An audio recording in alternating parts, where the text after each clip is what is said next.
I reached for my phone to call for help, but the screen remained dark, no signal. My panic intensified and I looked around, feeling a growing sense of isolation. The woods loomed on either side of me, their thick, gnarled trees casting eerie shadows in the dim light. With no other option, I decided to cautiously inch past the mannequin and continue down the road, hoping to find a way out of this nightmarish situation. As I drove on, I couldn't shake the feeling that I was being watched, that unseen eyes were following my every move. Minutes turned into hours as I drove deeper into the darkness, the road seemingly endless.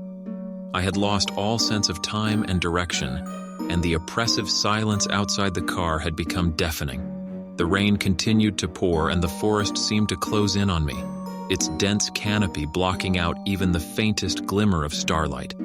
That's when I heard it, a faint, ghostly whisper that sent a chill down my spine.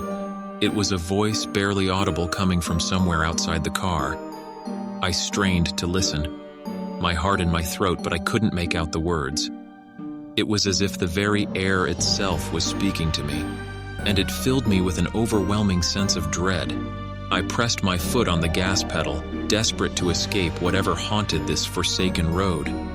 But the whispering continued, growing louder and more insistent with each passing moment. It seemed to come from all directions, surrounding me, enveloping me in a suffocating embrace.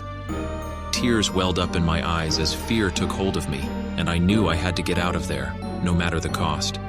I swerved the car from side to side, trying to dislodge myself from this nightmarish grip, but the road stretched on endlessly, and the whispering only grew louder. And then, just as suddenly as it had begun, the silence returned. The whispering ceased, the mannequin disappeared from my rearview mirror, and the oppressive darkness lifted. I was alone on the road again, the rain still falling, but the world outside my car quiet and still. I continued to drive, my heart pounding in my chest until I finally reached the cabin I had been searching for. The rain had stopped, and the night had grown calm. But the memory of that nightmarish journey still haunted me, and I couldn't shake the feeling that I had stumbled into a place where reality and nightmare were one and the same. As I stepped out of the car and made my way into the cabin, I couldn't help but wonder if I had just experienced a glimpse of the true horrors that lay hidden in the darkness of the night. Horrors that were far more terrifying than anything I had ever imagined. And I knew that I would never look at a dark, lonely road in the same way again. I've always loved night drives, the open road, the peace, the freedom. But after last night, I never want to drive again, day or night. I was coming back from visiting family. It was late, and the GPS showed a route that cut my time by half. A narrow, winding road through thick forests, deserted but supposedly faster. Why not, I thought, clicking on the suggested route. The woods seemed to close in as I drove, darkness thickening. My headlights caught glimpses of twisted trees and thick underbrush. Fog crept in, further limiting my sight. My gut told me to turn around, but where? The road was too narrow, and the forest seemed ready to swallow me whole. Then, I saw her, a woman on the side of the road, drenched, her dress clinging to her frail body. She raised her hand, a silent plea for help. The look in her eyes, pure terror. Against my better judgment, I stopped. "Are you okay? What happened?" I asked through the rolled-down window. "My car, it broke down," she stammered. "Can you please take me to the nearest gas station? My phone's dead." Something felt off, but how could I leave her stranded? She got in, and we drove in silence, each lost in thought.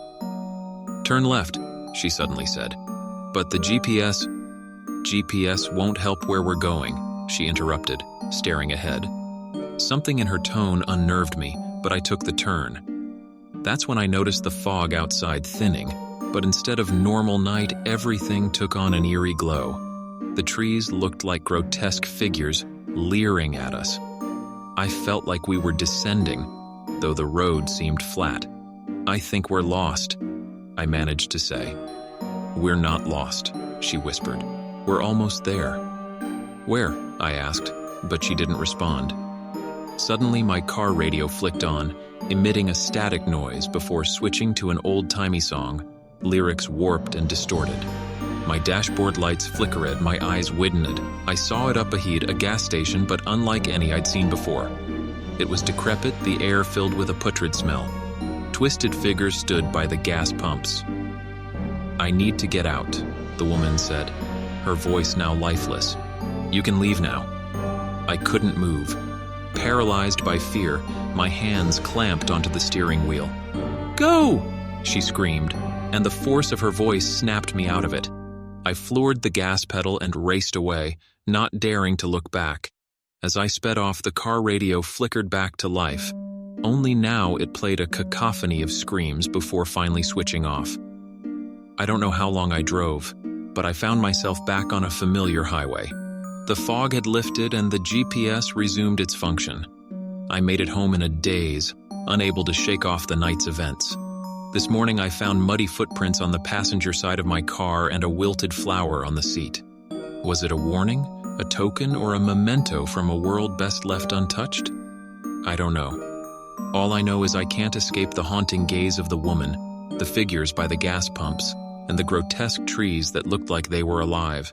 So let this be a warning: if you're driving at night and your GPS suggests a shortcut, think twice. You never know where you might end up or who or what you might bring back with you.